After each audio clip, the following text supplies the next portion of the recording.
Hello student, देखो आपका exam mathematics का आरबीएससी क्लास 10th जो है आने वाला है। ये पहले कंडक्ट नहीं हो पाया था ड्यू टू कोरोना वायरस जो कोविड-19 के कारण। तो आप लोगों को बीच में काफ़ी टाइम मिल गया होगा प्रैक्टिस करने के लिए, प्रिपेयर करने के लिए। होप कि आपने पॉजिटिवली उस टाइम का जो है काफ़ी यूज़ लिया होगा। तो आपने काफ़ी तैयारी कर भी ली होगी जो एग्ज़ाम आपके रिमेनिंग थे उसके लिए। तो हम आप लोगों के लिए, क्योंकि एग्ज़ाम जो है बहुत पास में है, कुछ इम्पोर्टेंट क्वेश्चन जिनको प्रीवियस ईयर एग्ज़ाम्स को ध्यान में रखते हुए डिसाइड किया है कि एनालिसिस किया है पूरा कि कौन कौन किस किस टाइप के क्वेश्चंस जो है सिमिलर टाइप के क्वेश्चन या आ सकते हैं, क्योंकि आरबीएससी बोर्ड में आपका जो है बुक में से ही आते हैं। ठीक है, तो ये सारे इंपॉर्टेंट क्वेश्चन जो हम बता रहे हैं ये आपको अच्छे से करने हैं। इनसे रिलेटेड जिस टाइप के क्वेश्चन है वो सारे करने हैं आपको। इनके अलावा भी आपको प्रीवियस ईयर क्वेश्चंस जो आए हुए हैं वो सब करने हैं ताकि आप लोग अच्छा स्कोर कर पाओ एग्ज़ाम में। ठीक है, देखो हम स्टार्ट करते हैं एपी से। तो क्या है क्वेश्चन एपी का।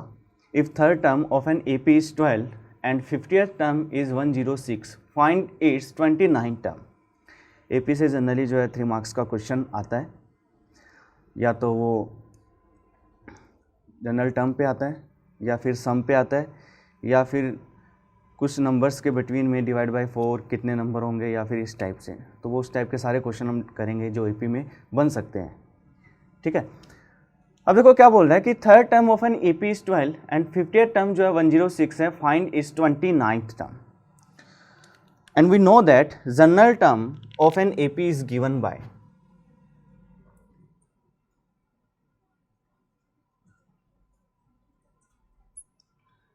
जिसको हम n की फॉर्म में लिखते हैं, और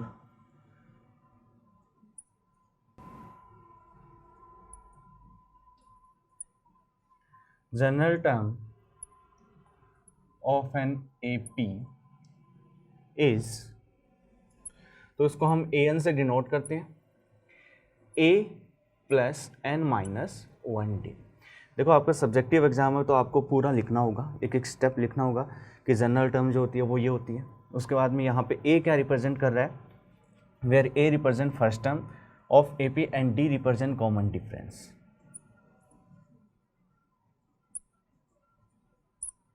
फर्स्ट टर्म और d क्या है, कॉमन डिफरेंस, जिसको CD शॉर्ट में लिख देते हैं कॉमन डिफरेंस। ठीक है, अब यहाँ पे n रिप्रेजेंट कर रहा है नंबर ऑफ टर्म्स जो है उसके अंदर कितनी है। ठीक है, ये जनरल टर्म हो गई। जैसे मान लो कि हमें फर्स्ट टर्म निकालनी है तो n की वैल्यू 1 हो जाएगी, सेकंड टर्म निकालनी है तो n की वैल्यू 2 हो जाएगी। Now we have given 12 term, third term of an AP is 12 and 50th term of an AP is 106 given है। तो थर्ड टर्म जो है मीन्स n की जो वैल्यू है वो 3 हो जाएगी।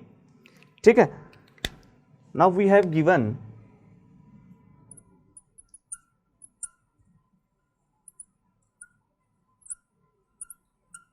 A3 कितना हो जाएगा हमारे पास, a प्लस 3 माइनस n की जगह क्या पुट कर देंगे, 3 पुट कर देंगे d। तो यहाँ से ये कितना हो जाएगा, 2d हो जाएगा। A3 को हम क्या लिख सकते हैं, और ये किसके इक्वल है, A3 की वैल्यू हमें गिवन है 12। तो 12 is equal to a plus 2d। एक तो ये हमें मिला। दूसरा 50th टर्म, मतलब n की जगह हमें 50 पुट करना है, तो इसको तो हम 1 बोल देते हैं equation. A50 is equal to a plus 50 minus 1d हो जाएगा, जो कि इसको हम क्या लिखेंगे, और हमें वैल्यू गिवन है 106 is equal to a plus 49। इसको हम इक्वेशन 2 बोल देते हैं। तो इस टाइप के क्वेश्चन में आपके पास 2 इक्वेशन बनेंगी। ठीक है, a और d में a यहाँ पे फर्स्ट टर्म को रिप्रेजेंट कर रहा है, d कॉमन डिफरेंस को। अब इसको आगे सोल्व कैसे करना है कि देखो लीनियर इक्वेशन 2 वेरिएबल हो गया एक्चुअल में, हम इसको ऐसे बोल सकते हैं। तो इक्वेशन 1 में से या तो 2 माइनस कर दो, क्योंकि देखो a जो है वो कैंसिल आउट हो जाएगा, या फिर इक्वेशन 2 में से 1 माइनस कर दो, कैसे भी हम कर सकते हैं। तो सब्ट्रैक्ट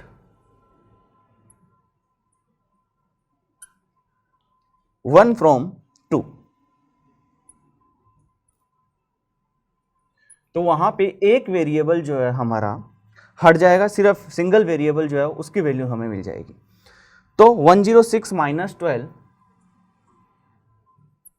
2 में से 1 माइनस करते हैं तो लेफ्ट हैंड साइड में से 106 में से 12 माइनस हो जाएगा, और इधर a प्लस 49d, 49d, और इसमें से माइनस क्या कर रहे हैं हम, a प्लस 2d। है हुआ। अब देखो a तो कैंसिल हो जाएगा, 49d माइनस 2d कितना बचा, 47d, और ये कितना हो जाएगा यहाँ पे 102 गया 104, तो 94, 94 इज इक्वल टू ये बचेगा अपना 47d। अब 47 यहाँ से d कितना हो जाएगा, d आ जाएगा 94 डिवाइड बाय 47, यही होगा, जो कि कितना हो गया, 2 हो गया। तो d हमारे पास 2 आ गया। अब d की जो वैल्यू हम पुट कर देंगे किसी भी एक इक्वेशन में तो हमें a मिल जाएगा, ठीक है। नाउ फ्रॉम 1 या फ्रॉम 2 किसी में भी एक में पुट करना है हमें। 12 इज इक्वल टू किसके इक्वल था, 12 is equal to a plus ये 2, और d की वैल्यू हमें मिल गई 2। आया समझ में। अब ये 4 हो जाएगा, जो यहाँ से इसको सॉल्व करेंगे तो 12 माइनस 4 कितना बचेगा, 8, तो a हमें मिल जाएगा 8। अब a भी मिल गया हमें।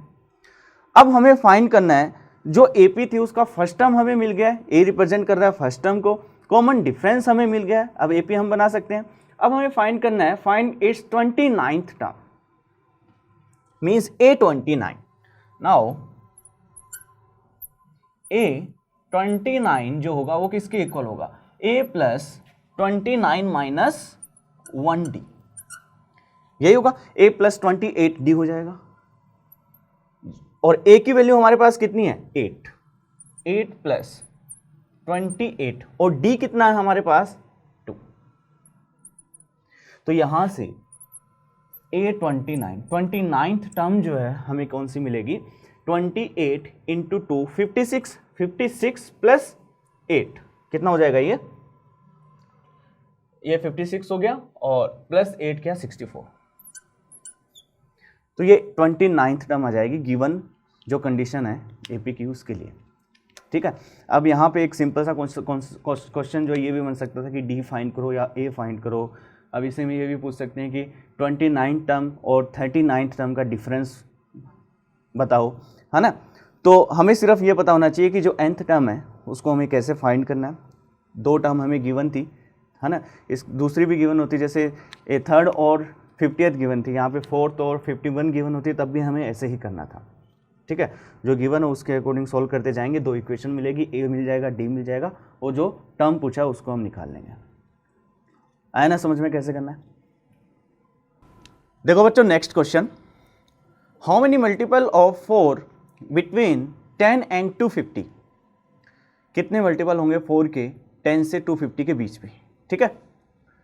फाइंड देयर सम ऑल्सो, जो भी नंबर्स होंगे उनका सम भी हमें फाइंड करना है। ऑब्वियसली देखो जो स्मॉलेस्ट नंबर है वो 10 है, तो 10 जो है 4 का मल्टीपल नहीं है, तो 10 के बाद कौन सा नंबर है जो 4 का मल्टीपल आ रहा है, 12। तो 12 से स्टार्ट होगा, जो फर्स्ट नंबर है 10 से 250 के बीच में, वो जो फर्स्ट नंबर हमें मिलेगा वो मिलेगा 12 जो 4 का मल्टीपल है। उसके बाद कौन सा आएगा, 16 आएगा, है ना, उसके बाद 20 आएगा, बट सारे नंबर्स हमें नहीं लिखने। अब जो लास्ट नंबर हमें गिवन है 250, हमें चेक करना है कि अगर वो 4 का मल्टीपल है, इसमें देखो कई बार क्वेश्चन में लिखा नहीं होता है कि इंक्लूसिव है, कि किसको इंक्लूड करना है, 10 और 250 दोनों को इंक्लूड करना है या नहीं, है ना, बट जनरली यहाँ पे इनको इंक्लूड करना है, ठीक है।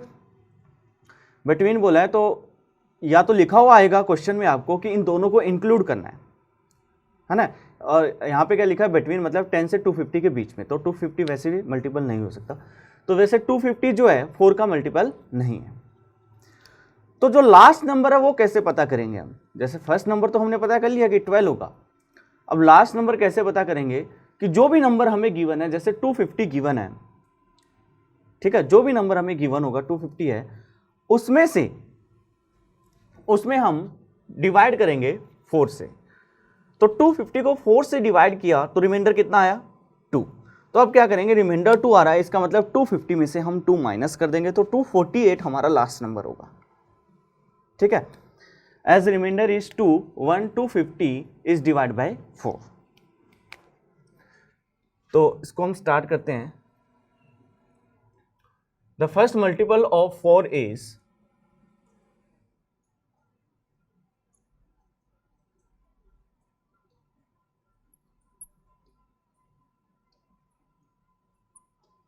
12।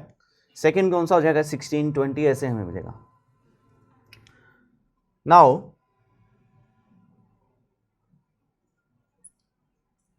The remainder is 2 when 250 divided by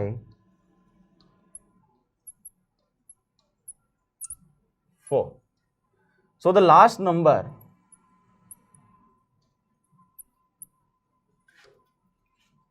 is that is divisible by 4 is 248 होगा, क्योंकि रिमाइंडर जो आएगा उसको माइनस कर देंगे तो जो नंबर बचेगा वो 4 से डिविजिबल होगा। ठीक है, जो हमारे पास सीरीज बनेगी नाउ एपी इज, एपी हमारे पास क्या बनेगी?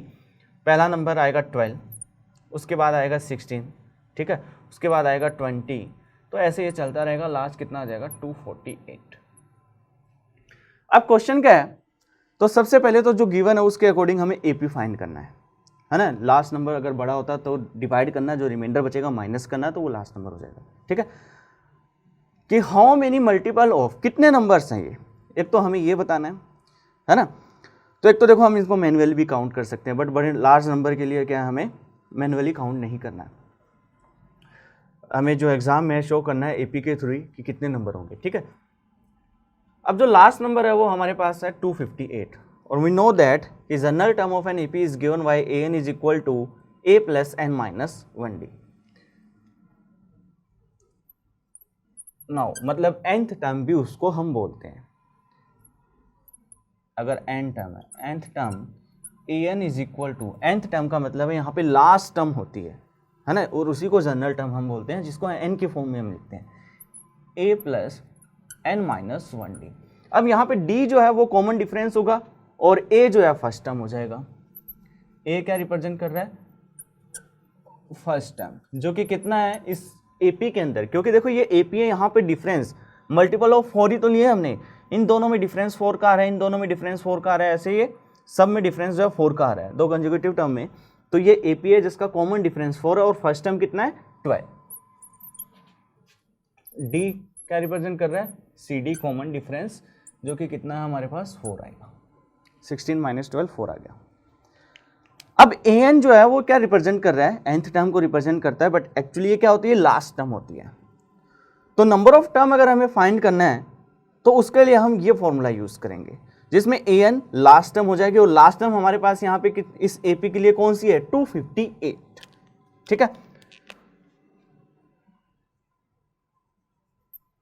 सो last term is equal to 258 is equal to a plus n minus 1d। तो यहां से हमें क्या है? a की वैल्यू पुट करेंगे, d की वैल्यू पुट करेंगे, n मिल जाएगा कि नंबर ऑफ टर्म्स कितने हैं। ठीक है ना, तो 248 इज इक्वल टू 48 है, a कितना हमारे पास? 12 है, प्लस n माइनस 1d कितना हमारे पास? 4 है। तो ये हो जाएगा हमारे पास 4n माइनस 4, 8 इधर क्या? 240 डिवाइड बाय 4 है ना। तो यहाँ पे n जो आ रहा है हमारे पास कितना आ रहा है? सोल्व करने पे 60। तो नंबर ऑफ टर्म्स जो है कि कितने मल्टीपल होंगे 10 से लेकर 250 के बीच में, तो वो 60 नंबर्स हैं ऐसे। फाइंड देयर सम ऑल्सो, उनका सम भी फाइंड करना है। ठीक है, अब देखो यहाँ तक का अगर ये क्वेश्चन बनता तो ये 3 मार्क्स का क्वेश्चन बनता। वैसे जनरली AP से 3 मार्क्स का क्वेश्चन आता है, और थोड़ा सा और इसके अंदर ऐड कर दिया तो ये ज़्यादा मार्क्स का बन जाएगा। अब काफ़ी सम फाइंड करना है। अब हमारे पास AP है, AP इज क्या बन गई हमारे पास? 12,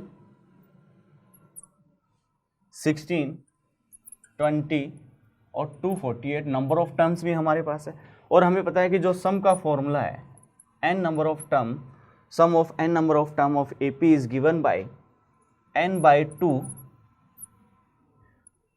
2a plus n minus 1d, ये होता है।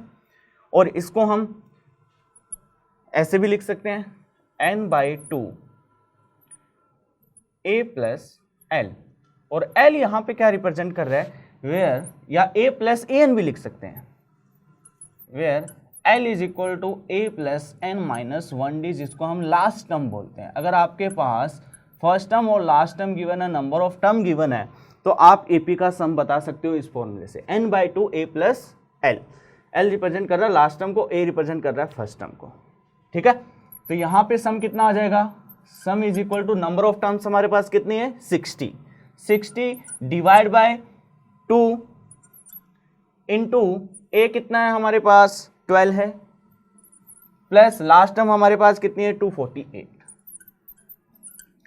इसको ऐसे भी कर सकते हो, दूसरा इसको इस फॉर्मूले में भी अप्लाई कर सकते हो। a की जगह 12 पुट कर देंगे, n की जगह क्या आ जाएगा, n की जगह 60 आ जाएगा, और d की जगह जो कॉमन डिफरेंस है 4 आ जाएगा। तो ये तो 30 हो गया, और ये कितना हो जाएगा 248 प्लस 260 हो गया, तो 30 इंटू कितना हुआ 260। इसको सॉल्व कर लेंगे हम, तो जो सम आएगा हमारे पास कितना आ जाएगा, जो 4 के मल्टीपल है बिटवीन 10 एंड 250, वो कितना हो जाएगा 00 आ जाएगा, 7800। तो ये हमारा सम हो जाएगा इसका। तो बस अब करना क्या है, जैसे मान लो वैल्यू चेंज हो जाती है कि 5 के मल्टीपल 6 के मल्टीपल देखने हैं, सेम यही प्रोसेसर रहेगा। लास्ट टाइम आपको डिवाइड करके जो रिमाइंडर बचेगा उसको माइनस कर देंगे, वहाँ से लास्ट टर्म मिल जाएगी, है ना। और जो लास्ट टर्म वो क्या है, जनरली nth टर्म को रिप्रेजेंट करता है, वहाँ से नंबर ऑफ टर्म्स हम निकाल लेंगे कि कितनी नंबर ऑफ टर्म्स है, कितने मल्टीपल है ना, और सम पूछा तो हम उसका सम फाइंड कर देंगे। आया समझ में। देखो बच्चों next type of question, sum of how many terms of an AP 54, एक AP हमें गिवन है 51, 48 ... ऐसे AP है ये, विल बी 513। अब क्वेश्चन को अच्छे से समझना है कि एक AP हमें दे दी और उसके नंबर ऑफ टर्म्स हमें नहीं बताए, उसकी फर्स्ट टर्म हमें गिवन है और कॉमन डिफरेंस हमें गिवन है। पूछा गया है कि कितनी टर्म्स का, उस AP के कितनी टर्म्स का सम जो है 513 होगा। अब नंबर ऑफ टर्म्स हमें फाइंड करने हैं, तो इसके लिए हमें एक सम का फॉर्मूला याद होना चाहिए जो AP का है, ठीक है। तो सबसे पहले तो AP हमारे पास क्या है,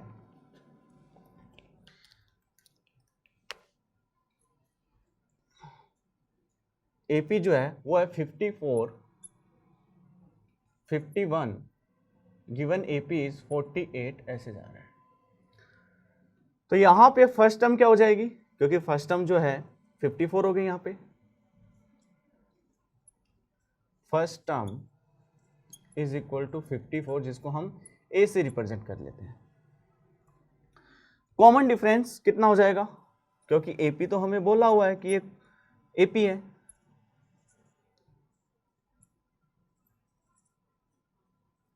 is equal to second term में से फर्स्ट टर्म माइनस कर देंगे, 51 माइनस 54, तो कितना हो जाएगा -3। तो कॉमन डिफरेंस हमारे पास यहाँ पे है -3। अब बोला गया है, तो ये तो जो हमें गिवन था उसके अकॉर्डिंग फर्स्ट टर्म और कॉमन डिफरेंस हमने फाइंड कर लिया। अब पूछा क्या है कि इस AP में कितनी टर्म्स और आएंगे कि हम सब टर्म्स का सम करेंगे तो 513 हो जाएगा। तो हमें अज्यूम करना पड़ेगा कि मान लेते हैं कि n नंबर ऑफ टर्म्स के लिए जो सम है 513 है फॉर द गिवन AP, ठीक है। तो अब आगे देखो, let 513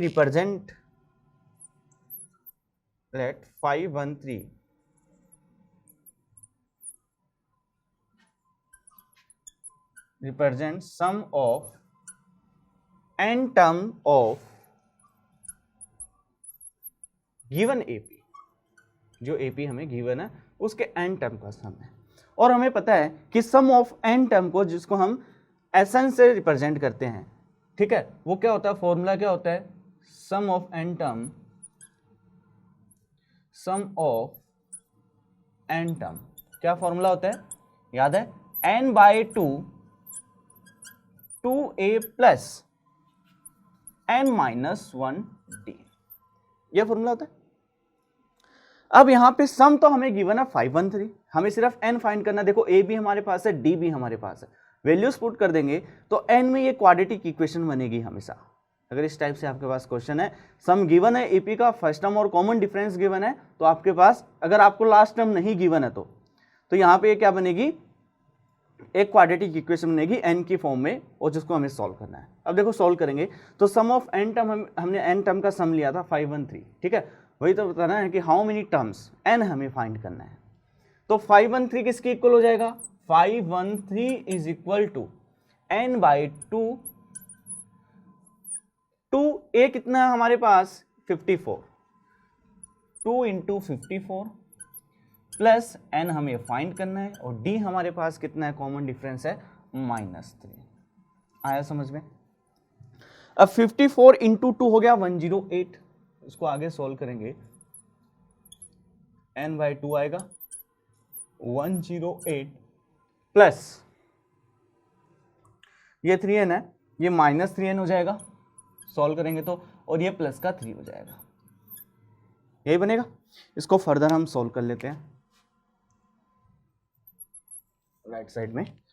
तो 513 इज इक्वल टू क्या मिला हमें, 513 is equal to n by 2 108 minus 3n plus 3। अब देखो 2 को भी हम उधर ले जाते हैं क्योंकि 2 डिनोमिनेटर में है, उधर जाके क्या आएगा, मल्टीप्लाई के फॉर्म में आ जाएगा, तो 1026 हो जाएगा वो, ठीक है। ये 2 इंटू कर दिया हमने, इधर क्या बचेगा n, ये टोटल 108 प्लस 3 कितना हुआ 111 हो जाएगा, 111 माइनस 3n, इसको n के साथ मल्टीप्लाई करेंगे तो ये आ जाएगा 111n माइनस 3n स्क्वायर, यही बनेगा। अब उस पार्ट को हम इधर ले आते हैं, ये तो हो जाएगा 1026, तो ये 3n स्क्वायर हो जाएगा, नेगेटिव है पॉजिटिव हो जाएगा, माइनस 111n हो जाएगा और ये प्लस का 1026 इज इक्वल टू 0 बचेगा। आया ना समझ में। सिर्फ इस पार्ट को मैं इधर ले आया तो उस पार्ट में 0 बच जाएगा। अब देखो 1026 भी 3 का मल्टीपल है, 111 भी 3 का मल्टीपल है, और तो इसमें से 3 हम कॉमन ले सकते हैं जो कि उधर जाके 0 हो जाएगा, तो ये बचेगा n स्क्वायर माइनस 37 इंटू 3 जो होता है 111 तो है 37n और प्लस, अब इसको 3 से डिवाइड कर लेते हैं, कितना आ जाएगा ये 342 इक्वल टू 0। 3 कॉमन लेके हमने हटा दिया क्योंकि राइट साइड में हमारे पास 0 है, ठीक है। अब देखो 37 जो होता है, अब इसको क्वाड्रेटिक इक्वेशन बन गई, इसको हमें फैक्टराइज करना है मिडल टर्म को स्प्लिट करके, ठीक है। तो ये आपको मैन्युअली देखना है कि इसका जो प्रोडक्ट है इसको हमें ऐसे डिवाइड करना है प्लस माइनस के फॉर्म में कि मल्टीप्लाई करें तो इन दोनों के प्रोडक्ट के इक्वल मिले, ठीक है। और या फिर नंबर से भी आप देख सकते हो, ये आपको प्रैक्टिस से अपने आप पता लग जाएगा कैसे आना है। तो n स्क्वायर माइनस देखो 18 इंटू 19 जो होता है 37 होता है, माइनस 18 माइनस 19 माइनस 37 हो जाएगा, और उन दोनों का प्रोडक्ट कितना होता है 342। तो इसको हम लिख सकते हैं 18n minus 19n plus 342 is equal to 0। तो यहाँ से n कॉमन लेंगे हम, n माइनस 18 बचेगा, और माइनस 19 कॉमन लेंगे तो n माइनस 18 बचेगा equal to 0।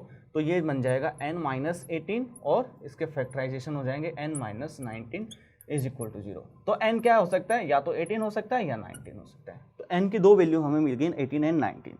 That means 18 term का सम भी जो होगा 513 होगा और 19 टर्म का सम भी क्या होगा 513 होगा। पॉसिबल है, सोचो कैसे हो सकता है। अगर मैं बोलूं कि जैसे इसको ऐसे समझो कि एक 2 है और एक 3 है, इनका सम कितना है 5 है। मैं एक और टर्म ले लेता हूँ 0, 2 टर्म का सम भी 5 है, 3 टर्म का सम भी क्या है 5 है। तो हो सकता है मतलब उनमें से तो 18 टर्म का सम अगर 513 हो रहा है और उसके बाद जो 19 टर्म का सम भी 513 हो, इसका मतलब 19 टर्म क्या होगी वो 0 हो जाएगी। तो n अगर हम 19 लेते हैं तो इस AP के लिए 19 टर्म अगर हम फाइंड करेंगे तो क्या आ जाएगा, वो 0 आएगा हमारे पास। उसको हम चेक भी कर सकते हैं कि A19 इज इक्वल टू, क्योंकि N19 के लिए तो A19 is equal to A plus N minus 1D। तो A हमारे पास कितना है 54 है, प्लस N कितना हो जाएगा 19 माइनस 1D कितना है हमारे पास -3, जो कि ये 0 आ रहा है। 18 इंटू 3 माइनस 54 हो जाएगा ये, और 0 हो जाएगा। तो देयर आर, तो हाउ मेनी टर्म्स पूछा है, so there are 18 terms also 19 sum. तो 18 और 19 टर्म दोनों के लिए जो सम होगा इस AP का वो 513 3 होगा। ठीक है, अगर आपको AP गिवन है तो आपको n फाइंड, और सम गिवन है कितनी टर्म का सम जो है ये होगा, इस टाइप से अगर पूछा है तो उस केस में आपको सिर्फ फॉर्मूला अप्लाई करना है, क्वाड्रेटिक बनेगी और उसको सोल्व करना है। 2 टर्म भी आ सकती है, सिंगल टर्म भी आ सकती है। आया समझ में? देखो बच्चों, नेक्स्ट क्वेश्चन जो इंपॉर्टेंट है, if sum of first 7 term of AP is 49। ठीक है, जनरली जो मोस्टली जो AP से क्वेश्चन आता है वो सम पे ही आता है। ठीक है, तो सम का फॉर्मूला, उसमें जितने भी टाइप के अपन क्वेश्चन कर रहे हैं उन सबको आपको ध्यान में रखना है कि कैसे करना होता है। ठीक है ना? If sum of first 7 term of AP is 49 and sum of 17 term is 289। AP हमें नहीं पता है, बोला कि एक AP है, उसके 7 टर्म का सम, फर्स्ट 7 टर्म का सम, फर्स्ट से लेके 7 तक का sum is 49 and sum of 17 term is 289। First से लेके 17 टर्म का जो सम है वो 289 है। Then find the sum of n term of AP। उसके n टर्म का सम हमें बताना है। ठीक है, अब देखो n के बारे में हमें यहां पे कुछ नहीं गिवन है। ठीक है, तो इसका मतलब है कि या तो सम n की फॉर्म में आएगा, या किसी भी तरीके से जो हमें क्वेश्चन गिवन है, जो गिवन कंडीशन है उसमें अगर n हमें पता लग जाता है तब न्यूमेरिकल भी आ सकता है। ठीक है, तो देखो सम ऑफ फर्स्ट 7 टर्म, तो इसके लिए हमें सम का फॉर्मूला याद होना चाहिए AP का। तो कोई भी AP जिसके फर्स्ट टर्म A है और कॉमन डिफरेंस D है, उसके n टर्म का सम क्या होगा? Sum of n term of AP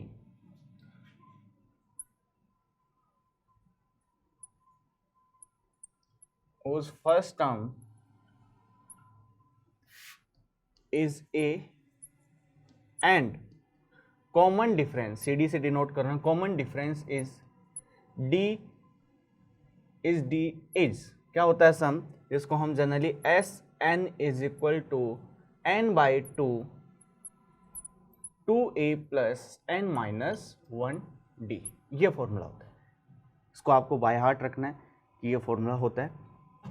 ठीक है, तो ये SN का है n टर्म का, कि AP जिसका फर्स्ट टर्म A है, कॉमन डिफरेंस D है। ठीक है, अब हमें बोला कि sum of first 7 term of AP, एक AP ले लेते हैं जिसका फर्स्ट टर्म A है, कॉमन डिफरेंस D है, तो उसके 7 टर्म का सम का मतलब है जो n की वैल्यू वो क्या हो जाएगी, 7 हो जाएगी। ठीक है, तो क्योंकि यहाँ पे तो लिखा हुआ है कि 7 टर्म का सम, तो n उसको n लेना, n की वैल्यू को 7 लेना पड़ेगा, और उसके बाद बोला 17 टर्म का सम, तो n की वैल्यू को क्या लेना पड़ेगा, 17 लेना पड़ेगा। ठीक है, now according to the question ATQ, आपको पूरा लिखना है। Now according to the question जो गिवन है, S7 जो है n की जगह क्या आ जाएगा, 7। S7 हमें गिवन है किसके equal, 49 is equal to n की जगह क्या आ जाएगा, 7 बाई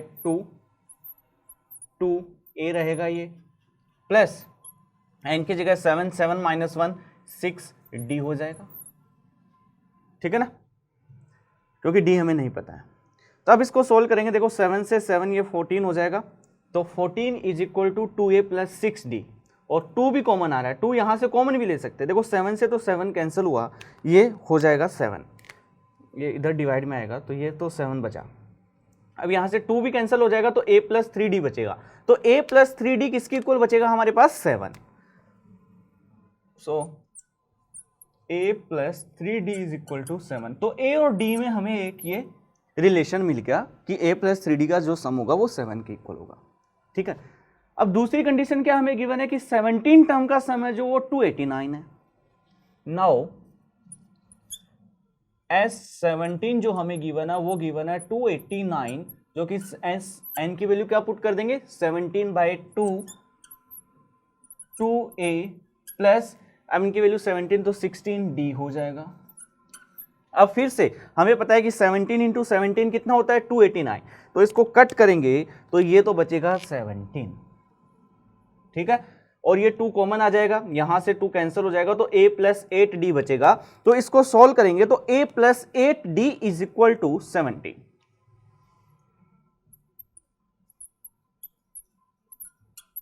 एक हमें ये मिल गया।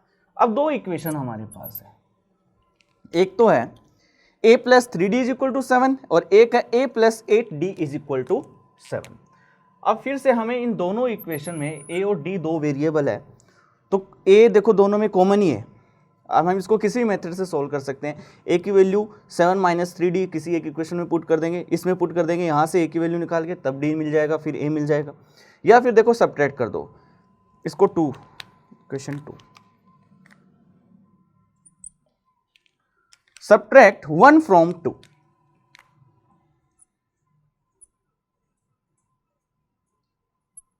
फ्रॉम 2, तो 2 में से 1 माइनस करेंगे तो देखो राइट हैंड साइड में a plus 8d minus a plus 3d हो जाएगा। a plus 8d minus a plus 3d equal to कितना आएगा, 17 माइनस 7 जो कि 10 हो गया। a कैंसिल हुआ, 8d माइनस 3d बचेगा, 5d इज इक्वल टू 10 और सॉल्व किया तो d हमें कितना मिला 2। और d की वैल्यू अगर हम यहाँ पे पुट करेंगे तो a हमें कितना मिलेगा, d की वैल्यू किसी भी एक इक्वेशन में पुट कर दो हमें a की वैल्यू मिल जाएगी। d की वैल्यू यहाँ 2 पुट करेंगे तो 3 इंटू 2 6 हो जाएगा, 6 उधर जाएगा माइनस होगा, a कितना बचा, सो a इज इक्वल टू 1। तो a हमें 1 मिल गया, d 2 मिल गया। बट फिर भी हमें क्या पूछा है, find the sum of n term का ही पूछा है। यहाँ पे n न्यूमेरिकल वैल्यू हमें नहीं गिवन है, n टर्म का सम पूछा है जिसमें फर्स्ट टर्म a है, कॉमन डिफरेंस 2 है, तो n की फॉर्म में ही आएगा। Now sum of n term Sn is equal to n by 2 2a plus n minus 1d होता है। अब a हमारे पास कितना है, Sn आ जाएगा n बाई 2, a की वैल्यू हमारे पास 1 है जो कि 2 into 1 plus n minus 1d हमारे पास 2 है। सॉल्व कर लेंगे इसको तो देखो ये 2 प्लस n माइनस 2 से मल्टीप्लाई कर देंगे n माइनस 1 को, 2n माइनस 2 तो प्लस 2 और माइनस 2 कैंसिल हो जाएगा, 2n बचेगा, 2 से 2 भी कैंसिल हो जाएगा, तो Sn हमें क्या मिलेगा, Sn is equal to n square. तो इसके n टर्म का जो सम होगा, जो गिवन कंडीशन है कि 7 टर्म का सम 49 है, 17 टर्म का सम 289 है, तो उसके लिए n टर्म का जो सम आएगा जनरल जो हमें मिल जाएगा n स्क्वायर। ठीक है, तो AP नहीं गिवन हो तो उसमें A और D कॉमन डिफरेंस हम अज्यूम D कॉमन डिफरेंस ले लेंगे, A फर्स्ट टर्म ले लेंगे, n टर्म का फॉर्मूला हमें याद होना चाहिए। अब उसमें जो गिवन अकॉर्डिंग टू क्वेश्चन जो भी गिवन होगा उसको हम सॉल्व करेंगे, इक्वेशन बनेगी, सॉल्व कर लेंगे, A और D फाइंड कर लेंगे। अब उसके बाद में मान लो कि यहाँ पे बोल देता कि उसके 80 टर्म का सम या 100 टर्म का सम या 200 टर्म का सम निकालना है, तो n की जगह पे क्या पुट कर देंगे हम, जो पूछा है वो वैल्यू पुट कर देंगे, 100 200 एंड 200 का सम निकालना होता। Find the sum of 100 term of given, जो भी एपी बनेगी उसका 100 टर्म का सम निकालना है, क्योंकि एपी तो हमने बना ही ली, कॉमन डिफरेंस और फर्स्ट टर्म अगर आपको पता लग गया तो आपको एपी पता लग गया। ठीक है, तो वहां से 100 टर्म का सम भी हम क्या करेंगे, एन की वैल्यू 100 पुट कर देंगे, एन की वैल्यू 200 पुट कर देंगे अगर 200 का पूछा है तो। आया समझ में? So it's enough for AP, we have did इस टाइप ऑफ क्वेश्चन, जिस टाइप के क्वेश्चन आ सकते हैं एग्जाम में वो सब हमने किए हैं। बाकी आप लोगों को बुक में से प्रैक्टिस करनी है, जितने भी सोल्ड एग्जाम्पल आपको गिवन है वो सारे करने हैं, और जितने भी एक्सरसाइज है वो सब आपको करनी है। ठीक है, बट मेनली जो इम्पोर्टेंट चीज़ें थी, जो इम्पोर्टेंट क्वेश्चंस बन सकते हैं वो हमने कर लिए। अब नेक्स्ट देखो हम आते हैं linear equation in 2 variable, pair of linear equations in 2 variable. तो उसमें जनरली जो आपके बोर्ड में पिछले कुछ सालों से क्वेश्चंस आ रहा है, 6 मार्क्स का क्वेश्चन आता है, ठीक है मोस्टली, और इंटरसेक्शन ऑफ लाइन पे आता है कि उसको ग्राफिकली कैसे रिप्रेजेंट करना है। जैसे मान लो एक क्वेश्चन हम लेते हैं, solve the linear equations 3x + 2y - 11 is equal to 0 and 2x - 3y + 10 is equal to 0 graphically. हमें ग्राफिकली इनको रिप्रेजेंट करना है और शो करना है, और जो सॉल्यूशन इसका आएगा वो हमें बताना है। ठीक है, अब इस टाइप के क्वेश्चन में हमें करना कैसे है कि जैसे मान लो इक्वेशन हमें गिवन है, तो पहले तो जो इक्वेशन है उनको हम लिख लेते हैं, given equations are given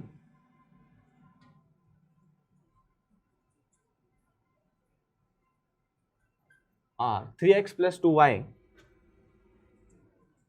+ 2y - 11 is equal to 0।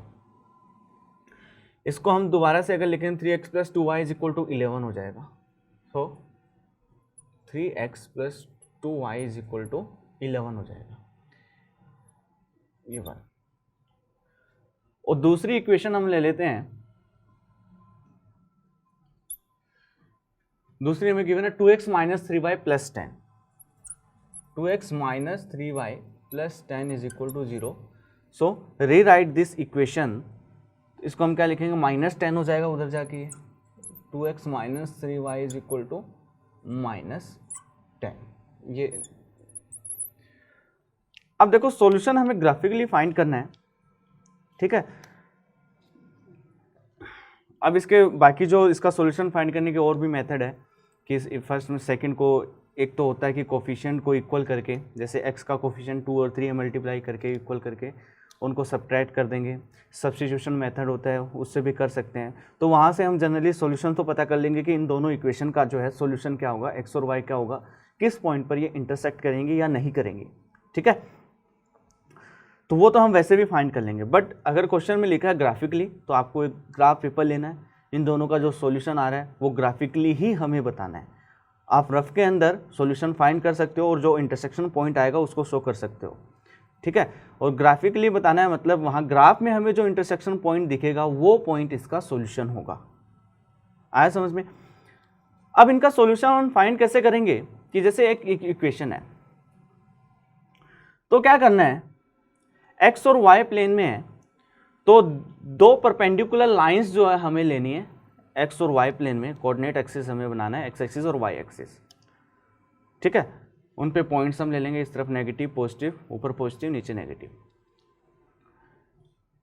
अब यहां पे इस इक्वेशन के लिए रैंडम पॉइंट्स हमें लेने हैं ताकि इसको हम इस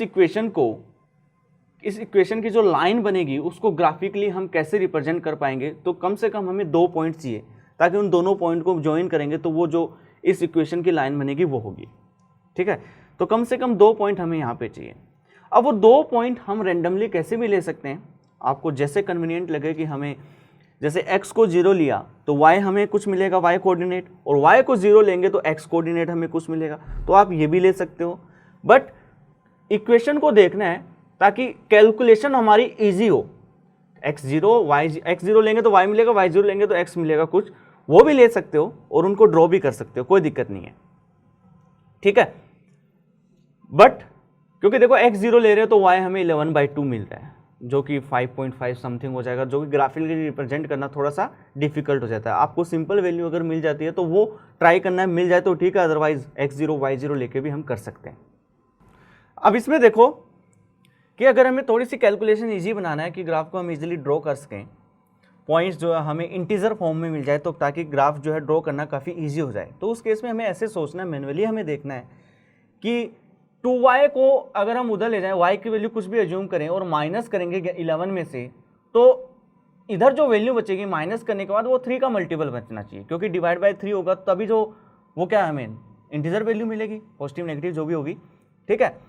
अब देखो 11 में से 3 का मल्टीपल माइनस करेंगे तो 3 का मल्टीपल कब बनेगा, पॉजिटिव वैल्यू भी ले सकते हैं y की, नेगेटिव भी ले सकते हैं, वो आप लोगों को देखना है।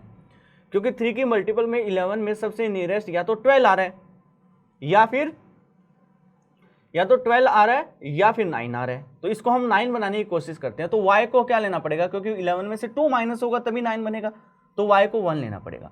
तो इसके लिए आपको क्या करना है, एक बॉक्स बनाना है और 2 पॉइंट ही लेने हैं हमें, ज़्यादा पॉइंट से मतलब नहीं है, ज़्यादा भी ले सकते हैं कि x पॉइंट लिया y पॉइंट लिया। अब देखो इसको सॉल्व करना है हमें, y की वैल्यू अगर हम 1 लेते हैं, हमें रेंडमली लेना है, y की वैल्यू अगर हम 1 लेते हैं तो y की वैल्यू 1 लेंगे तो ये 2 बन जाएगा और 11 उधर जाके माइनस होगा 9, और 3x इज इक्वल टू 9 मतलब x हमें कितना मिलेगा, 3 मिलेगा, तो उसके कोरेस्पॉन्डिंग हमें x मिल रहा है 3। दूसरा बॉक्स थोड़ा बड़ा बना दिया, कोई दिक्कत नहीं, आगे भी वैल्यूज ले सकते हैं हम, कोई दिक्कत नहीं है। अब आगे ऐसी वैल्यू सोचनी है कि 1 ले लिया, 2 पे देखो या माइनस करेंगे तो नहीं आ रहा, 3 पे नहीं आ रहा, 6 माइनस करेंगे तो 5 आएगा, 4 पे आ रहा है ना। y की वैल्यू 4 लेंगे तो वो 3 बचेगा, 3 का मल्टीपल सब्ट्रैक्ट करने के बाद 3 का मल्टीपल बन सकती है। अगर y की वैल्यू हम यहाँ पे 4 लेते हैं तो 2y कितना हो जाएगा 8, और 8 उधर जाके 11 में से माइनस होगा, कितना बचेगा 3, तो x कितना आएगा हमारे पास 1 आएगा। तो मिनिमम 2 पॉइंट हमें निकालने पड़ेंगे इस इक्वेशन के लिए। अब ग्राफ के अंदर एक तो पॉइंट ले लेंगे हम x3 और y1, 3,1 लेंगे, दूसरा पॉइंट लेंगे हम x1 और y4, और इन दोनों को ज्वाइन कर देंगे तो हमारी लाइन जो बनेगी उसको हम ड्रॉ कर देते हैं। ठीक है, आपको एग्जाम में ग्राफ पेपर मिलेगा, आपको ड्रॉ करना पड़ेगा वहां पे। तो ये तो हुआ इसके लिए, तो इसको हमने ड्रॉ कर दिया। अब आते हैं हम दूसरी इक्वेशन पे, बट यहां पे ये ध्यान में रखना, जैसे फर्स्ट को हमने सॉल्व किया तो y1 लिया तो आपको शो करना है, आपको कैलकुलेट करके बताना है कि x3 आएगा when we taking y is equal to 1, और y को जब हम 4 लेंगे y इज इक्वल टू 4 तो x हमें 1 आएगा। तो वो पूरा कैलकुलेट करके आपको कैलकुलेशन से बताना, उसके बाद ये बॉक्स बताना है। ठीक है, सेम ऐसे अब देखो 2x minus 3y is equal to -10 है। अब y की वैल्यू हम 0 लेंगे। अब देखो यहाँ पे ऐसे सोचना है, हमें 0 भी ले सकते हैं, क्योंकि 0 यहाँ लेते तो वो 11/3 हो जाता है x।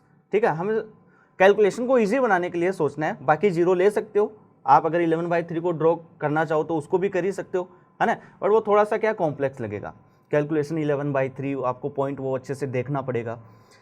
और ऐसे कि आपको इंटीजर वैल्यूज, इंटीजर पॉइंट्स मिल जाएंगे जिसको आप इजीली ड्रॉ कर सकते हो। अब ये देखना है, या तो देखो x की वैल्यू ले रहे हो तो इधर का जो इसको माइनस करेंगे तो वो 3 का मल्टीपल बनना चाहिए, है ना, क्योंकि यहाँ पे 3 आ रहा है। अगर y की वैल्यू ले रहे हो तो 2 का मल्टीपल बनना चाहिए, है ना। तो 10 तो वैसे ही 2 का मतलब है, मल्टीपल है, तो इसका मतलब y को हम 0 बना देते हैं। 10 तो वैसे ही 2 का मल्टीपल है, तो y को अगर 0 लेंगे तो x कितना आ जाएगा -5 आ जाएगा, है ना। तो इसका बॉक्स बनाते हैं, वो मैन्युअली आपको दिख जाएगा कि जो कोफिशिएंट होगा उसके अकॉर्डिंग हमें देखना है कि 2 का बनाना है, 3 का बनाना है, 5 का बनाना है, 7 का मल्टीपल बनाना है। तो यहां पे हमने बॉक्स लिया, ये x और ये y। तो यहां पे अगर हम y की वैल्यू 0 लेते हैं तो x हमें कितना मिलेगा, ये पार्ट पूरा 0 हो जाएगा, x हो जाएगा -5। ठीक है, दूसरा x की वैल्यू क्या ले सकते हैं, 1 लेंगे तो वो और बचेगा, वैसे ही नहीं है। अब देखो 2 ले सकते हैं, बिल्कुल ले सकते हैं। तो y की वैल्यू अगर हम 2 लेंगे, y की वैल्यू 2 लिया तो -6 होगा, -6 उधर जाके क्या हो जाएगा +6। ठीक है, +6 हुआ तो प्लस -10 + 6 -4, तो -4 डिवाइड बाई 2 -2। तो अगर हम 2 ले रहे हैं तो ये वैल्यू हमें क्या मिलेगी, -2 मिलेगी। ठीक है, तो अब ये दूसरी जो लाइन है, दूसरी जो इक्वेशन है, इसकी लाइन अगर हम ड्रॉ करेंगे, एक तो आ रहा है हमारे पास 0, -5, x कोऑर्डिनेट -5 है, y 0 है, तो वो x एक्सिस पे आएगा, है ना। हमने पॉइंट ही कुछ ऐसा लिया है, 0 लिया है तो 0 y 0 का मतलब वो x एक्सिस पे आएगा, तो 0, -5 इस साइड में आ जाएगा। दूसरा y 2 लिया है और x -2 है, तो -2, कौन से क्वाड्रेंट में होगा, जिसमें x नेगेटिव हो y पॉजिटिव हो, सेकेंड क्वाड्रेंट में आ जाएगा। तो ये पॉइंट आ गया। अब दोनों पॉइंट को हमें ज्वाइन करना है, कर दिया। अब देखो clearly we can see that कि जो इंटरसेक्शन पॉइंट आ रहा है वो कौन में आ रहा है, फर्स्ट क्वाड्रेंट में आ रहा है, जिसको ग्राफिकली अगर हम देखें तो x तो कितना हो रहा है 1 हो रहा है, और y कोऑर्डिनेट कितना हो रहा है 4 हो रहा है। तो फर्स्ट क्वाड्रेंट में ये दोनों लाइन जो है, इन दोनों इक्वेशन को ग्राफिकली रिप्रेजेंट किया तो फर्स्ट क्वाड्रेंट में 1,4 पर इंटरसेक्ट कर रही है। इसका मतलब 1,4 is the required solution for the given equations. ठीक है, जो इंटरसेक्शन पॉइंट आएगा वो हमें ग्राफिकली देखना है। आप वेरीफाई कर सकते हो, x is equal to 1, y is equal to 4 equation में पुट करोगे तो वो सेटिस्फाई करना चाहिए, इसका मतलब वो वेरीफाई भी हो रहा है। आपको वेरीफाई करके लास्ट में दिखा सकते हो, कोई दिक्कत नहीं है। ठीक है, अदरवाइज आपको अपनी तरफ से वेरीफाई करना है तो रफली आप किसी भी मेथड से इन दोनों को सोल्व कर लो, सब्स्टिट्यूशन मेथड या फिर वेरिएबल जो है उसको इक्वेट करके, ठीक है, या फिर जैसे x और y की वैल्यू पुट कर दी, जो भी मेथड है, 2-3 जो मेथड है उससे आप x और y निकाल लो और चेक कर लो कि वही पॉइंट आ रहा है या नहीं, है ना। क्योंकि देखो आप जो एग्जाम में पेंसिल या पेन से बनाओगे जो ग्राफ, उसके अंदर मतलब पूरी एक्यूरेसी से वो दिख नहीं पाता है, ठीक है, तो आप पहले सॉल्व कर लो और उस पॉइंट को फाइंड कर लो कि ये जो पॉइंट है फर्स्ट क्वाड्रेंट में आ रहा है और ये 1,4 होगा। सो आपको लास्ट में ये लिखना है, so the required solution for the given equations is 1,4, है ना, जो इसके लिए आ रहा है हमारे पास, और उसको वेरीफाई कर रहे हैं। तो 1 x की वैल्यू 1 और y की वैल्यू 4 पुट करने पे दोनों इक्वेशन को वो सेटिस्फाई भी कर रहा है, तो वो वेरीफाई भी हो रहा है। आया समझ में? आपको ये ग्राफ बनाना पड़ेगा, अच्छे से शो करना होगा इसको, और ये जो पॉइंट्स निकाले हैं ये अलग अलग आपको करके दिखाने होंगे, ठीक है।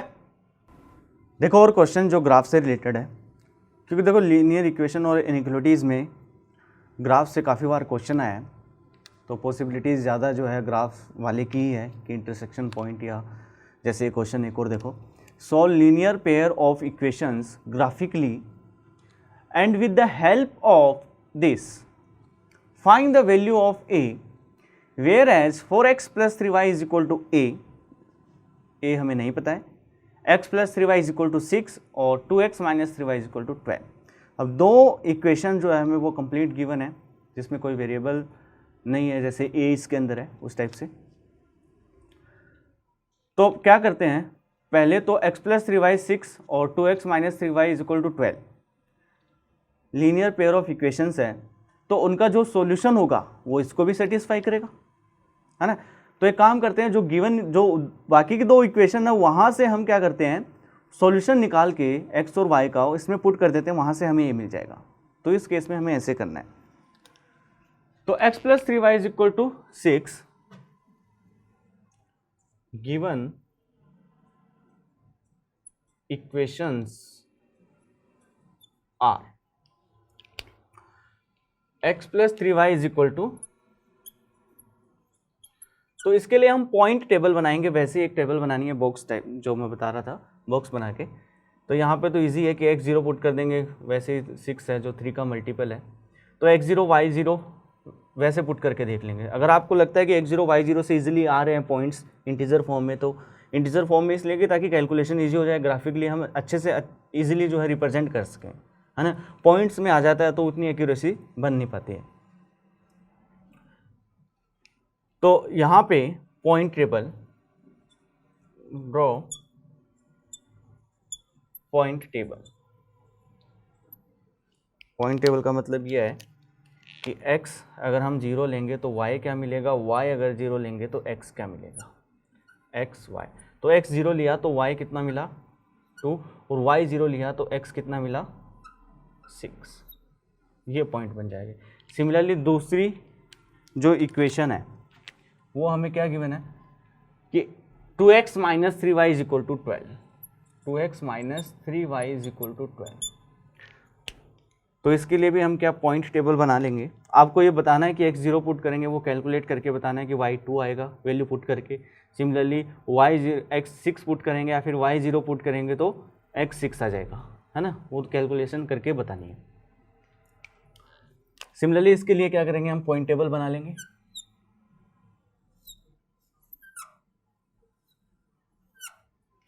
तो देखो x, क्योंकि 2 और 3 12 के मल्टीपल है तो कोई दिक्कत नहीं है, कोई भी वैल्यू ले लो, 0 ले सकते हैं हम अगर मल्टीपल के फॉर्म में दिख रहा है।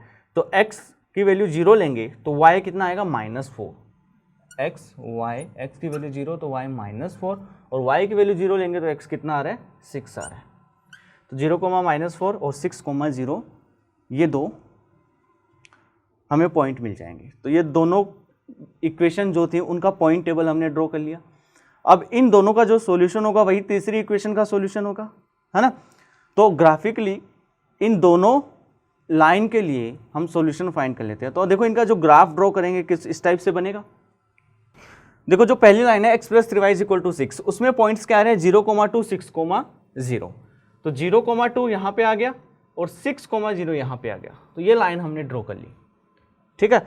उसके बाद में y आ रहा है 2 दूसरी इक्वेशन के लिए, तो ये तो लाइन थी x plus 3y is equal to 6। ये जो लाइन है ये line x plus 3y is equal to 6 के लिए ये लाइन, ठीक है। Second 2x minus 3y is equal to 12, तो 0,-4 और 6,0 से पास होगी, दोनों को ज्वाइन कर दो। 0,-4 ये रहा, 6,0 इसमें भी देखो 6,0 आ रहा है। इसका मतलब हम क्लियरली देख पा रहे हैं कि इन दोनों लाइन का सॉल्यूशन जो है 6,0 है, ठीक है। तो हम लिख सकते हैं both the lines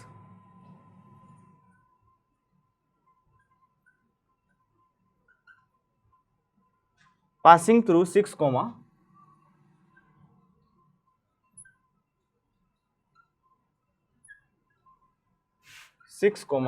0. So x is equal to, यहाँ पे x is equal to 6 and y is equal to 0 are solution of both equation. But हमें 3 पेयर ऑफ इक्वेशंस गिवन है, लीनियर इक्वेशंस गिवन है, ठीक है। अब हमें a की वैल्यू फाइंड करनी है, तो इन दोनों का जो सॉल्यूशन होगा वो तीसरे को भी सेटिस्फाई करेगा, है ना। तो x की वैल्यू 6 और y की वैल्यू 0 जो हम थर्ड इक्वेशन में पुट कर देंगे। Now put x is equal to 6, y is equal to 0 in 4x plus 3y is equal to a, ठीक है। देखो a हम तभी बता पाएंगे जब वो इस पॉइंट से पास होगा कि इन तीनों का एक सॉल्यूशन है, ये तीनों लाइन किसी न किसी एक पॉइंट पर इंटरसेक्ट कर रही है ना। अदरवाइज मान लो अगर ऐसा कुछ नहीं होता तो थोड़ा मुश्किल हो जाता कि कैसे हम बता पाते, या फिर कोई अदर कंडीशन हमें गिवन होनी चाहिए थी, तभी हम a बता पाएंगे ना कि a की एग्जैक्ट वैल्यू क्या होगी, कि या तो वो इस पॉइंट से पास कर रहा है या तीनों जो इक्वेशन हमें गिवन है उसका एक सॉल्यूशन एक पॉइंट पे।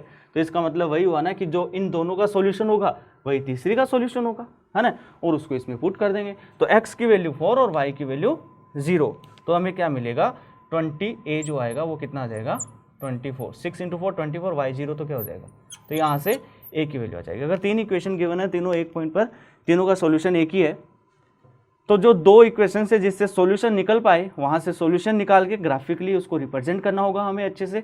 जैसे ये इक्वेशन लिखिए, दूसरी इक्वेशन भी हमें लिखनी है कि 2x - 3y = 12, तो ये है 2x - 3y = 12, ठीक है।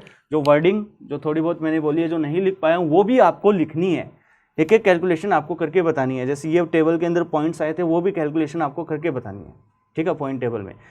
तो और तीसरी इक्वेशन जो होगी उसमें पुट कर देंगे, वहाँ से जो भी वेरिएबल हमें पूछा वो इजीली फाइंड कर सकते हैं। आए ना समझ में। देखो बच्चों नेक्स्ट क्वेश्चन पॉलिनोमियल से जो आपका बनेगा that is on long division method. या तो देखो जो अभी लास्ट में जो क्वेश्चन किया था वो +3 या फिर 6 मार्क्स का भी बन सकता है, क्योंकि उसके अंदर लॉन्ग डिवीजन मेथड भी आ गया था, फैक्टर थ्योरम भी यूज़ हो रही थी, है ना।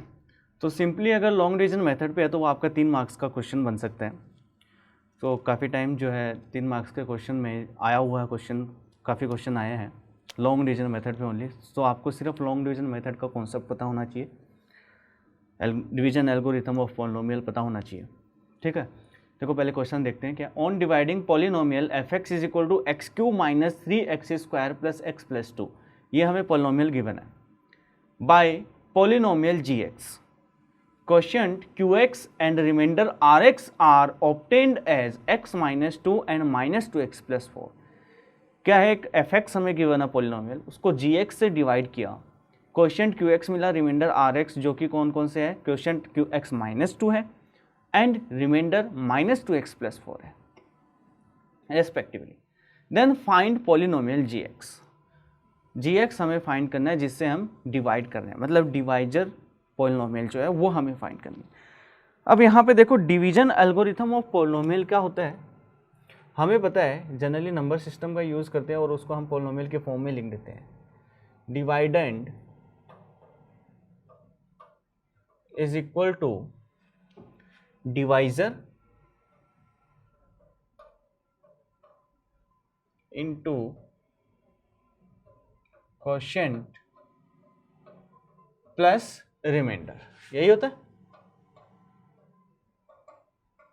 और यही जो होता है कॉन्सेप्ट हम यूज़ करते हैं पॉलिनोमियल के लिए। डिवाइजर वाली पॉलिनोमियल को हम dx से बोल देते हैं, डिवाइडेंड को, सॉरी वैसे तो px ले लेते हैं, ठीक है, fx या px से। डिवाइजर वाली को हम ले लेते हैं dx इंटू qx, x की फॉर्म में ले रहे हैं तो प्लस रिमाइंडर हो जाएगा आर एक्स। अब हमें गिवन है क्वेश्चन क्यू एक्स और रिमाइंडर आर एक्स जो है एक्स माइनस टू और minus two x plus four है, और एफ एक्स हमें गिवन है या फिर पी एक्स, इसको हम एफ एक्स भी या पी एक्स अपने अकॉर्डिंग ले सकते हैं, एक्स क्यू माइनस, तो इसके अकॉर्डिंग क्या हो जाएगा अब x cube minus 3x square plus x plus two is equal to, question हमें x माइनस टू गिवन है और dx डिवाइजर जो क्वेश्चन है gx बोला इसने, gx से डिवाइड कर रहे हैं, तो यहाँ पर हम gx ले लेते हैं इसके लिए gx, ठीक है, ये जनरली हमने समझने के लिए लिखा है। अब जो अकॉर्डिंग टू क्वेश्चन है वो हम लिख रहे हैं ए टी क्यू gx और x माइनस टू जो है इसका क्वेश्चन है प्लस आर एक्स कितना है minus two x plus four. तो इसका मतलब ये हुआ कि ये पार्ट जब इधर आएगा तो gx into x minus to बचेगा, प्रोडक्ट ऑफ gx और x माइनस टू, तो उस पार्ट को हम इधर ले आते हैं, तो हमारे पास क्या बचेगा gx और इंटू में है x minus two question is equal to x cube minus 3x square plus x plus two, और ये जब इधर आएगा तो प्लस 2x माइनस फोर हो जाएगा, जो minus four plus two minus two हो गया प्लस 3x हो गया टोटल, तो ये बता x cube minus 3x square plus 3x minus to बन जाएगा, और ये आएगा। अब देखो आगे इसमें ये समझो, ये इधर वाला पार्ट तो ये हो गया कि gx जो होगा gx और x माइनस टू का जो प्रोडक्ट है हमें ये मिल रहा है, प्रोडक्ट ही तो है वो, gx जो भी होगी polynomial, x minus to polynomial है हमारे पास डिग्री वन की, तो इनका जो प्रोडक्ट है वो इसके इक्वल है। तो अगर ये इसके डिवीजन में जाएगा इसका मतलब, तो इसका मतलब है कि अगर मैं इसको इससे डिवाइड करूंगा तो हमें gx मिलेगा, तो यहाँ से हमें gx कितना मिल जाएगा, तो इसका मतलब है इसे हमें इससे डिवाइड करना होगा, तो जो बचेगा जो क्वोशिएंट होगा वो क्या होगा gx होगा, ठीक है। तो यहाँ पे इसको हम डिवाइड कर लेते हैं, x cube minus 3x square plus 3x minus to, इसको डिवाइड करना है हमें, वो भी x माइनस टू से। तो सबसे पहले तो क्या आएगा एक्स स्क्वायर आ जाएगा, ये बनेगा एक्स क्यूब और माइनस 2x स्क्वायर, ये माइनस हो जाएगा ये प्लस हो जाएगा, तो ये तो कैंसिल हो गया, यहाँ बचा माइनस एक्स स्क्वायर बचा प्लस 3x और माइनस टू बचा। इसके बाद माइनस एक्स स्क्वायर बनाना है हमें, जो साइन यहाँ पे होगा यहाँ पे आ रहा है वही हमें लाना है, तो माइनस एक्स बनाने के लिए माइनस एक्स से मल्टीप्लाई कर देंगे, तो क्या बन जाएगा माइनस एक्स स्क्वायर और प्लस का 2x बन जाएगा। अब फिर से ये माइनस टू है, ये माइनस हो जाएगा, ये प्लस हो जाएगा, ये कैंसिल हो गया, यहाँ से x बचेगा और ये माइनस टू, और फिर प्लस है, इसका मतलब प्लस वन, यहाँ पे ये x माइनस टू और ये जीरो बच जाएगा। तो इसका मतलब है जो हमारी gx होगी वो क्या हो जाएगी, जो इसको x माइनस टू से डिवाइड करने पे क्वोशिएंट आएगा, ठीक है। So gx is equal to x square minus x plus one, है ना। ये आपको वर्डिंग थोड़ी लिखनी है, gx will be the quotient one x cube minus 3x square plus 3x minus two divide by x minus two, है ना। सबसे पहले आपको लिखना है we know that the division algorithm is p x is equal to d x q x plus r x, आपको अलग अलग से रिप्रेजेंट करना, आर एक्स क्या बता रहा है रिमाइंडर, ठीक है, q x remainder quotient polynomial, d x divisor polynomial, और पी एक्स जो हमें गिवन है एफ एक्स जो गिवन है वो है डिवाइडर जिसको हम बोलते हैं पॉलिनोमियल का, ठीक है। और उसके बाद क्यों लॉन्ग डिवीजन मेथड किया है, सिंपल सा, ज़्यादा मार्क्स का क्वेश्चन नहीं बनेगा, ये 3 मार्क्स का या 2 मार्क्स का बनेगा, 3 मार्क्स का क्वेश्चन बनेगा, ठीक है। तो मेनली तो इसके अंदर जो था कि कॉन्सेप्ट जो है लॉन्ग डिवीजन मेथड का ही था, आया समझ में।